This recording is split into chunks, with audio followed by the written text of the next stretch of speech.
మీకు వెనకాల స్లైడ్ చూడంగానే మీకు అర్థమైపోయి ఉంటుంది నేను ఇలా ఏం మాట్లాడుతున్నాను. చావా చావా అని అంటే జనరల్గా పులిబిడ్డ అని అర్థం అనమాట. పులిబిడ్డ ఎందుకు అని అన్నారు, అసలు ఏంది అని మనం మాట్లాడుకోవాల్సిన అవసరం ఉన్నది అని అంటే ముమ్మాటికి ఉన్నది. ఎందుకంటే ఉర్దూ వుడ్ సంఖ్యల నుంచి ఇవాళ మన చరిత్రను తెంపుకొని అసలైన సిసలైన చరిత్రను మనం పరిచయం చేసుకునే అడుగులు పడ్డాయి అని అంటే ముమ్మాటికి పడ్డాయి అని చెప్తున్నా. ఛత్రపతి సంభాజీ మహారాజ్ మన ఛత్రపతి శివాజీ మహారాజ్ గారి పుత్రులు. అసలు ఆయన పరాక్రమం, ఆయన ప్రతిభ మామూలు మాట కాదు. ఆయన warfare, whether it may be guerrilla warfare తీసుకోండి, లేకపోతే ఆయన నేవల్ స్ట్రాటజీ తీసుకోండి, లేకపోతే దుష్మన్కే ఘర్మే గుస్కే ఆనే కానీ అంటారు కదా, ఇవన్నీ ఎట్లాంటి వార్ఫేర్స్ ఏమన్నా తీసుకున్నా కానీ అది ఒక్కొక్క పాఠం అని చెప్పి హిస్టోరియన్స్ మాట్లాడుకుంటారు.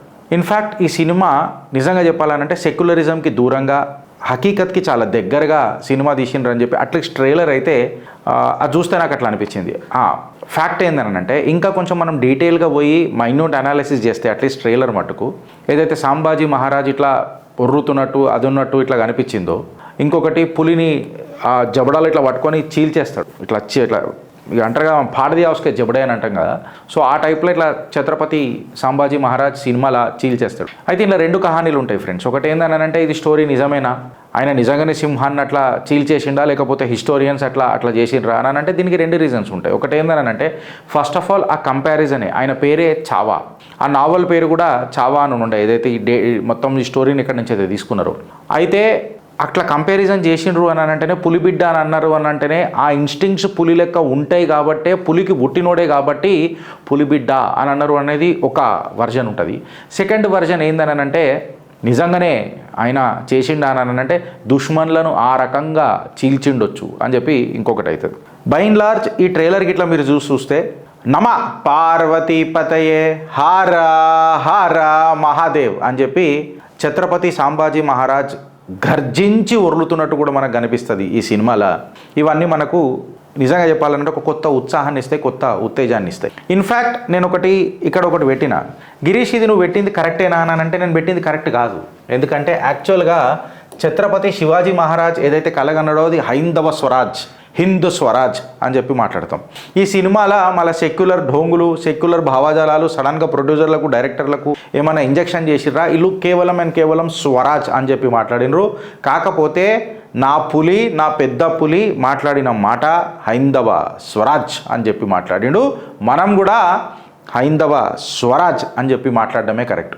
ఇది సినిమా ట్రైలర్ ఒక వైపు అయితే, ఇంకొక వైపు ఉర్దూ వుడ్కి ఇలా ఇక మనకు చెప్పాలనంటే సగోడీలు వేస్తున్నాయి, ఒక్కొక్కడికి సలసల సగోడీలు వేస్తున్నాయి. ఎందుకు అని అంటే వెనకటికి మీరు మన అదేమంటారు బేమిసాల్ సినిమా, అమితాబ్ బచ్చన్ది గిట్లా మీరు బేమిసాల్ సినిమా గిట్లా పోయి చూస్తే అందులో ఒక డైలాగ్ ఉంటుంది. ఏందని అంటే అసలు ముందు భారత్ లేనట్టు, కేవలం బ్రిటిషర్లు వచ్చే మనకు భారత్ని పరిచయం చేసినట్టు, దానికంటే ముందు అసలు భారతే లేనట్టు ఇది అమితాబ్ బచ్చన్ మాట్లాడతాడు. ఇది దరిద్రం దండయాత్ర ఆ సినిమాలల్లో. ఇంకొకటి ఎట్లుంటుంది అని అంటే కాశ్మీర్ అనట మొగోళ్ళు కనిపెట్టిరనట. అసలు ఎట్లా హైజాక్ చేసిరు చూడు మన హిస్టరీని. ప్రాబ్లం ఏడొస్తుంది అని అంటే ఫ్రెండ్స్ అందరికీ ఈ ఐటమ్గిరి ఏడాగిపోతుంది అని అంటే మనం చరిత్రను ఎన్నడూ మనం చదవలే, కేవలం సినిమాలు చూసే చరిత్ర నేర్చుకున్నాం. నాదొక చిన్న కోరిక ఏందని అంటే ఛత్రపతి సంభాజీ మహారాజ్ సినిమా జర చూడుండ్రి, 14th ఫిబ్రవరికి రిలీజ్ అవుతుంది అనుకుంటారు నేను, అది జర చూడుండ్రి. అండ్ మోర్ ఓవర్ మన హిస్టరీకి సంబంధించిన వీడియోలు ఏమైనా ఉంటే జర లైకులు కొట్టుర్రి ఫ్రెండ్స్. అది ఎవరి వీడియో అయినా సరే, అది ఎవరు చేసినా సరే యావత్ భారతదేశంలో మన చరిత్రను బయటికి చూపించే ప్రయత్నం చేస్తున్నప్పుడు వాళ్లకు మద్దతు తెలపాల్సిన నైతిక బాధ్యత బరువు మనది. దయచేసి మీకు చేతులు జోడించి విజ్ఞప్తి చేస్తున్నా, అట్లాంటి వీడియోలను జర లైకులు కొట్టుండ్రి, యూట్యూబ్లలో దాన్ని స్ప్రెడ్ చేయండి. మన చరిత్ర ఎందుకంటే పోరలు చదవరు, సినిమాలు చూసి భావాలు పెంచుకుంటారు. ఈ ప్రయత్నంలో మిమ్మల్ని కోరేది అది ఒకటే, మీ కంటెంట్ నచ్చితే ఒక లైక్ కొట్టుర్రి, ఒక కమెంట్ పెట్టుర్రి, ఎస్ మంచిగా ఉంది కానీ ఒక లైక్ అయితే కొట్టుర్రి. నచ్చకపోతే కూడా దూషించుర్రి. నాకు తెలిసి నేను వేరే ఛానళ్ళని టేకర్ దగ్గర తీసుకోలేను, కానీ నా ఛానల్ది నేను తీసుకుంటాను. మీకు నచ్చకపోతే ఉత్కారేయండి బరాల్, కానీ ఆధారాలు పెట్టుర్రి. ఎందుకు అని అంటే అసలు ఇక నేను ఇక చెప్తున్నా కదా, ఒక కోణంలో పోయి మనం చూసి మాట్లాడితే ఎట్లుంటుంది అని అంటే కథకారకానంతా అసలు మన ఈ అక్బర్ ఉంటాడు కదా, ఈ అక్బర్ని ఒక పెద్ద సెక్యులర్ గ్రేట్ కింగ్ లెక్క వీళ్ళు పోర్ట్రే చేసారు. కాకపోతే అక్బరే తన అక్బర్నామాలో రాసింది ఏందని అంటే, నేను ఇస్లాంలో పుట్టినందుకు ఖుషి పడుతున్నా, ఎందుకంటే నేను కాఫిర్లను చంపుతున్నా అని చెప్పి ఆయననే రాసిండు. Chittor was proclaimed to be the victory of the Islam over the infidels and Akbar called himself busy in jihad. So ఇగో ఇది ఇట్లున్నది. పద్మావతి సినిమాలో కూడా మనం తీసుకొని చూస్తే షాహిద్ కపూర్ కూడా ఒక దగ్గర అసలు నేను ఆ సినిమాలో ఎందుకు పనిచేసినా అని అనేది నాకు అనిపిస్తుంది. ఎందుకంటే మ్యాక్సిమం ఖిల్జీని చూపించి నన్ను జర ఏదో తక్కువ చేసినట్టు అనిపిస్తుంది. వెల్, నో కమెంట్స్ అని చెప్పి ఆయన డిప్లొమాటిక్గా తప్పించుకున్నాడు. ఇక జోధా అక్బర్ అని ఒక సినిమా తీస్తారు, మొఘలే ఆజం అని ఒక సినిమా తీస్తారు. అందులో ఇక మొత్తం ఉర్దూ పదాలే ఉంటాయి. ఇంకెట్లుంటాయి అని అంటే కంప్లీట్గా ఉర్దూ లేకపోతే పాటలే రాయలేము అన్న తత్వాన్ని తీసుకొస్తారు.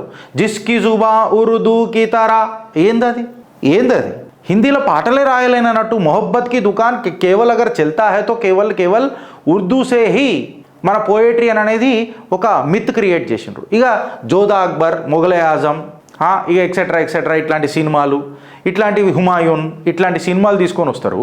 ఇట్లాంటి సినిమాలు తీసుకొని వచ్చి అందులో ప్రేమ కథలు చెప్తారు చూడు, అనార్కలి, ఇట్లాంటి ప్రేమలు తీసుకొని వచ్చినప్పుడు వీళ్ళ దాంట్లల్లా ఈ బాబర్ గారి చరిత్రలా, అక్బర్ గారి చరిత్రలో ప్రేమలేడుండే. 300 పిల్లలను పెట్టుకున్నాడు, ఏం ప్రేమ ఉంటుందండి ఆయనకి, నాకు అర్థం కాదు. ఇంకా ఆయన దగ్గర టోటల్గా 5,000 మంది ఉండేనట. వాళ్ళంతా ఏవైతే దండయాత్ర చేస్తాడో వాళ్ళ పాపం ఎవరైతే దండయాత్ర చేసిన రాజులు ఉంటారో వాళ్ళ రాణులను, వాళ్ళ ఆడోళ్ళను వీళ్ళు తీసుకొని వచ్చి ఉంచుకుంటుండేనట. వీళ్ళు ప్రేమ కహానీలు మాట్లాడతారు మనకు. ఇక దీనికడే దరిద్రం దండయాత్ర చేసినట్టు ఏముంటుంది ఉర్దూ వుడ్లా. ఇది ఇక్కడికి అడిగిపోయిందంటే ఇది కాగదు. మన విజయనగర సామ్రాజ్యాన్ని ఏమన్నా సినిమా తీస్తారా? తీయరు. అట్లనే మన రాజా చోళులది ఏమన్నా తీస్తారా? తీయరు. కాకతీయులది ఏమన్నా తీస్తారా? తీయరు. ఉజ్జయిని సామ్రాజ్యాన్ని ఏమన్నా తీస్తారా? తీయరు. ఏది కూడా ఏ రాజులది కూడా హిందీ రాజులది ఉండదు. ఎంతసేపు మహారాణా ప్రతాపే కానీ, లేకపోతే ఛత్రపతి శివాజీ మహారాజే కానీ, ఆ కాడికి వస్తే ఛత్రపతి సంభాజీ మహారాజా, వీళ్ళందరిని ఎట్లా చేస్తారనంటే వచ్చి దాడి చేస్తుండే. వీళ్ళు అయ్యా జాగీర్లు ఉండే భారతదేశంలో, వీళ్ళు వచ్చి దాడి చేస్తుండే. వీళ్ళని కేవలం ఒక క్యారెక్టర్ ఆర్టిస్ట్ల లెక్క పెట్టిండ్రు. ఇక బాజీరావు పేష్వా కాడికి తీసుకుంటే, ఇప్పుడు బాజీరావు పేష్వా గారి భార్య ఎవరైతే ఉండేనో బాజీరావు మస్తానీ సినిమాలో, ఆమె ప్రియాంక చోప్రా ఇంకా దీపికా పడుకొని ఇద్దరు కలిసి డ్యాన్స్ వేస్తారు. అంటే మస్తానీతో డ్యాన్స్ అంటే కల్పిత కహానీలు. అంటే బాజీరావు అంత పరాక్రమవంతుడు, అంత ప్రతిభావంతుడు, అరే షూర్ ఇప్పటిదాకా ఒక యుద్ధం ఓడిపోలే. అసుంటోడు కేవలం ఆయన జిందగీని ఏడికి చేసేసిరంటే బాజీరావు అగర్ థా తో కేవల్ మస్తానీకి వెళ్ళే థా. బాజీరావు అగర్ బతుకుండే అంటే కేవలం ప్రేమల మస్తానీ పిచ్చోడైపోయి ఉండే, గంతే. ఇక అక్బర్లో ఎట్లా చూపిస్తారు, ఇక మీరు జోధా అక్బర్లో చూడుర్రే, అసలు ఆ కహానీయే లేకపాయే కంప్లీట్గా. ఆ కహానీ లేని కహానీని పట్టుకొని వచ్చి కంప్లీట్గా ఇక మనకు చూపించిరు చూడయ్యా. ఎట్లానంటే ఇక ఇక ఈ ముల్క్ మనది, అమిదర్ సల్తనత్ బనానా చాతే హే, ఇక్కడనే మనం రాజ్యం వెళ్ళాలని అనుకుంటున్నాము, దేశ ప్రజలను మనం ప్రేమించాలన్న సెక్యులర్ భావాజాలాలు. బట్ యాక్చువల్గా వీళ్ళ నామాల తీసుకుంటే ఏం తెలుస్తున్నది, నేను ఇస్లాంలో పుట్టి కాఫీర్ల మీద చంపుతున్నందుకు, ఆ జిహాద్ చేస్తున్నందుకు నేను సంతోషపడుతున్నా అని చెప్పి రాస్తాడు అక్బర్ గారు. ఇది వీడికి ఆగిపోతుందా? హైదర్ సినిమా తీసుకోండి, టబు ఒక సినిమా ఉంటుంది హైదర్ది. అందులో కూడా ఎట్లా చూపిస్తారనంటే ఇండియన్ ఆర్మీ ఏదో తప్పు ఉన్నట్టు, ఈ టెర్రరిస్టులు అందరూ మంచోళ్ళు అన్నట్టు, ఇండియన్ ఆర్మీ వల్ల వీళ్ళు టెర్రరిజంలోకి పోతున్నట్టు. మళ్ళీ అని కుక్కసావు చంపారు కదా మొన్న కూడా, ఆడ అల్ఖైదాతో చేతులు కలిపిండు కదా, మొన్న ఎన్కౌంటర్ చేసిరు కదా మిలిటరీ వాళ్ళు. అంటే మీకు అర్థమవుతుందా ఫ్రెండ్స్ ఏమవుతుందో? ప్రాబ్లం ఏడొస్తుంది తెలుసా? మీరు సినిమా చూసి ఊహించుకుంటారు చూడు, ఆడ ప్రాబ్లం వస్తుంది. ఇప్పుడు పద్మావతిలో కూడా టూ మచ్ ఆఫ్ కిల్జీ ఇది ఎక్కడికైనా అవుతుంది, ఎట్లకైనా అని అన్నది నేను మిమ్మల్ని ఇవాళ అడుగుతున్నా. వీడికి ఆగిపోతుందా? వీడికి ఆగదు. మళ్ళీ ఇంకా డీటెయిల్స్లో పోతే ఇంకుంటాయి. వీళ్ళు ఏం చేస్తారనంటే సూర్యమందిర్ని ఏమంటారు తెలుసా? శైతాన్కి గుఫా అకాడమీ వాళ్ళు మార్తాండ్ సూర్య టెంపుల్ ఏమంటారు తెలుసా? శైతాన్కి గుఫా అని అంట. వాళ్ళు నీ అయ్యనేమనాలరా ఫాల్తుగా? సూర్యనారాయణ భగవానుడిని, ఆ టెంపుల్ని వీళ్ళు శైతాన్కి గుఫా. నాకు తెలిసి ఈ మన మార్తాండ్ టెంపుల్ ఏదైతే ఉండేనో, ఇంక్లూడింగ్ మన సూర్య టెంపుల్ ఏదైతే ఉంటుందో, అక్కడ సూర్యుడు ఇట్లా మ్యాగ్నెటిక్ ఆ ఫోర్స్తో ఇట్లా నిలబడుతుండే అని చెప్పి చెప్తారు. మళ్ళీ అది నిజం అబద్ధమా ఇక మనకు తెలియదు, కానీ కొన్ని బుక్స్లలో కూడా ద లాస్ట్ ఏన్షియంట్ టెంపుల్స్ అని దీని మీద ఒకటి సపరేట్గా నేను ఒక కథనం చేస్తాను ఫ్రెండ్స్, సపరేట్గా ఒక కథనం కూడా చేస్తాను. ఇట్లాంటి పరిస్థితులలో వీళ్ళు మన దేవాలయాలను గుల్లగొట్టి దాన్ని శైతాన్కి గుఫా అని అంటారు. మొత్తం దేశం మొత్తటం ఈ అకాడమీ మీద రచ్చ రంబోలు అయితే అటు వీడియో డిలీట్ చేసిండు. తర్వాత అసలు జోధా ఎగ్జిస్ట్ ఉండేనా లేని కథను తీసుకొని వచ్చి ప్రేమ కథ పెట్టి నడిపిరు. ఆ బేమిసాల్ సినిమాలో బ్రిటిష్ వాళ్ళే భారత్ని కనిపెట్టిర్రు, ముస్లిమ్సే మొఘల్లే వచ్చి కాశ్మీర్ని కనిపెట్టిండ్రు. అసలు మొఘల్ పెయింటింగ్ ఉంటుంది చూడు, అట్లుంటుంది చూడు, ఇట్లుంటుంది చూడు అని చెప్తారు చూడు. పాకిస్తాన్ మీద ప్రేమ చూపుతారు చూడు. అసలు ఇదంతా ఒక పెద్ద బూటకంలాగా మీకు కనబడదా అని చెప్తున్నాను నేను. ఇక అమీర్ ఖాన్ సినిమా ఫనా తీసుకోండి మీరు, అందులో ఎట్లుంటుంది, ఓ టెర్రరిస్టు చేసే యాక్టివిటీలు చాలా సింపథెటికల్గా ఉంటాయి. ఆడ సీటీ కొట్టగానే మనం అందరం ఇక మీకు అర్థమవుతుందా అని చెప్తున్నా. ఫనా సినిమా ట్రెండ్ మారింది ఫ్రెండ్స్, చెప్పినా కదా, హిందూ అనేటోడు జాగ్రత్త అయిండు, ట్రెండ్ మారింది. ఇవాళ బ్లాక్ బస్టర్స్కి ఇట్లా మనం తీసుకొని చూస్తే సౌత్ ఇండియా నుంచి అవి సనాతన ధర్మానికి ఆధారపడి ఇలా బ్లాక్ బస్టర్లు అయినాయి. సుమారు 20 మూవీలు బాలీవుడ్ వాళ్ళు దాన్ని కాపీ కొట్టుడు, కరెక్టా రాంగా మీరు చూడండి. అబ్సల్యూట్గా ఇలా సౌత్ ఇండియన్ డైరెక్టర్సు మొత్తం రాజ్యం వెళ్తున్నారు. ఇది వాళ్ళకు వశపడుతుందా అని అంటే ఖచ్చితంగా పడాల్సిందే. ఇలా స్వరా భాస్కర్ని కూడా ఆడ బూత్ మీద దాన్ని నిలగొట్టిరు. పెళ్ళైన తర్వాత ఆమెకు అంత దరిద్రాలే. ఇక coming to the point of ఈ మనం ఇప్పటిదాకా అన్నా కదా హిందూ స్వరాజ్, ఈ హిందూ స్వరాజ్ని స్వరాజ్ అని ఎందుకు మార్చిండ్రు అని చెప్పి మనం మాట్లాడితే, వెనకటికి నేను ట్వీట్ తీసుకొని వచ్చిన ఈ ఆదిత్య ఠాకరే ఈడెవడో మనకు అందరికీ తెలుసు. ఇగో ఈడ ఏ రాజ్య అని చెప్పి ఏమని చెప్పిండు, హిందూ రాజ్యాన్ని అని మాట్లాడకుండా ఏ రాజ్య స్వరాజ్య ఇక్కడికే ఆగిపోయిండు. హిందూ స్వరాజ్ కదా మనం అడిగింది. చంద్ ఓట్ల కోసము మీ తాతను కూడా తాకట్టు పెట్టినావు కదా ఆదిత్య ఠాకరేను. పెద్ద పులికి పుట్టినోడివి ఒక పిల్లి పుట్టిందా నువ్వు, నాకు అర్థం కాదు. నీ జీవిత చరిత్ర మీద నాకు ఆకరించి ఉంచబుద్ధి అవుతుంది. ఎస్, ఇంకొకటి అందులో ఏముంటుంది అని అంటే, అందులో ఈ ట్రైలర్లో చూస్తే మీరు ఛత్రపతి సాంబాజీ మహారాజ్ ఇట్లా అదొకటి ఉంటుంది, దాన్ని పట్టుకొని ఇట్లా డ్యాన్స్ ఆడతారు, దాన్ని లెజిన్ అనేమో అంటారు. ఆ లెజిన్ పట్టుకొని ఇట్లా ఇట్లా ఇట్లా ఇట్లా ఇట్లా అని ఆడతారు. అది ఇప్పుడు జనరల్గా చాలా చిన్నగా ఉంటుండే, బట్ మీరు మరాఠీ పుస్తకాలు బాగా చదువుతాయి, ఇట్లా మరాఠీ పుస్తకాలు బాగా చదివితే లెజిన్లు అనేది చాలా పెద్దగా ఉంటుండే. యాక్చువల్లీ ఇది ఏందని అంటే, అప్పుడు బాణాలు ఎక్కువ వాడేది కాబట్టి బాణాలలో ఈ బాహు అని అనేది గట్టిగా ఉండాలి. అంటే నువ్వు ఎంత గుంజి కొడతావో అంత ఫోర్స్గా బాణం పోతుండే. సో ఈ లెజిన్ అనేది అప్పుడు ఒక డ్యాన్స్తో పాటు స్పోర్ట్ ఉండే, దానికి అన్ని ఇట్లా గజ్జలు కట్టి ఇట్లా ఆడతారు చూడు. ఇప్పుడు మనం ఇన్స్టాలల్లో కొన్ని చూస్తాం, చూడగానే మనం ఇక అది కొంచెం ఎక్సైటెడ్కి పోతాయి.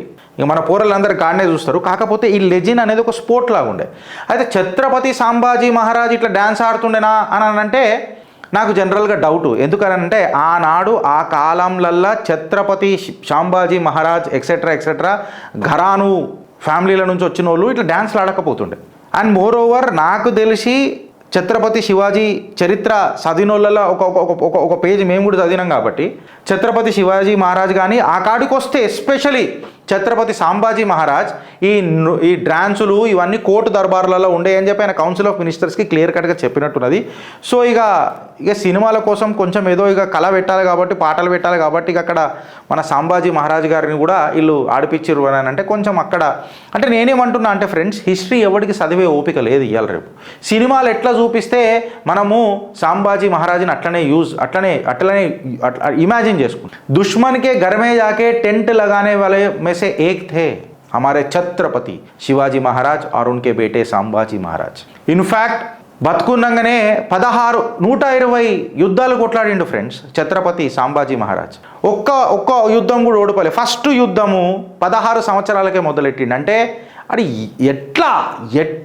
ఎట్లా ఉండనొచ్చు వీళ్ళంతా, ఎంత ప్యాషనెట్ ఉండనొచ్చు మాతృభూమి కోసం. ఔరంగజేబ్ అసలు ఈ సినిమాలో ఇంకొకటి, ఈ చావా సినిమాలో మీరు గుర్తుపెట్టుకోవాల్సింది ఏం తెలుసా ఫ్రెండ్స్, ఔరంగజేబ్ కానీ ఔరంగజేబ్ లెక్క చూపించారు. ఏదో ఇట్లా మేకప్ చేసి జోధా అక్బర్లా రితిక్ రోషన్ని చూపించారు చూడు, అట్లా చూపెట్టలే.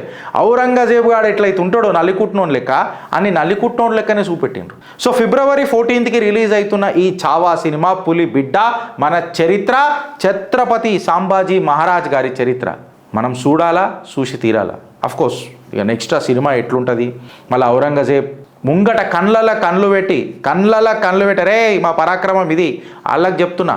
మొఘల్ సల్తనత్ అని చెప్పి మొల్దరాలు కట్టుకుంటారు కదా, మొల్దరాలు లేని బతుకుల వాళ్ళకు వాళ్ళకి చెప్తున్నా ఇనుండ్రి. ఏంది తెలుసా, కళ్ళలో కళ్ళు పెట్టి ముంగట రాజు నిలబడ్డప్పటికి మీ కూడా రాజు కదా, కళ్ళలో కళ్ళు పెట్టి చెయ్యర్ మారం పోర్ అన్నారు. అండ్ ఛత్రపతి సాంబాజీ మహారాజ్ గారి భార్య, ఆమె పేరు భోస్లే అనేమో ఉంటుంది, ఆమె కూడా 30 సంవత్సరాల జైలు శిక్ష అనుభవించిన తర్వాత కూడా జైలు నుంచి తప్పించుకోబోయి దేశాని కోసం మళ్ళీ ప్రాణాలు అర్పించారు చూడు. వీళ్ళంతా వీళ్ళు కదా దేశం కోసం ధర్మం కోసం మాట్లాడేటోళ్ళు. చిత్రవధ అనుభవించిన తర్వాత కూడా ధర్మానికి విరుద్ధంగా పోలే కదా, ధర్మాన్ని ఇడిచిపెట్టలే కదా వీళ్ళు కదా అసలైన సిసలైన వారసులు. వాళ్ళ వారసులం మనం కదా, అందుకే మన DNA ఎంత గట్టిగా ఉండాలా అని అన్నది చెప్తున్నా. బటేంగే తో కటేంగే. Stay tune with February 14th. Love, passion and compassion మూడు కలిపిన బ్లెండ్ చావా పులిబిడ్డ. భారత్ మాతాకి జై.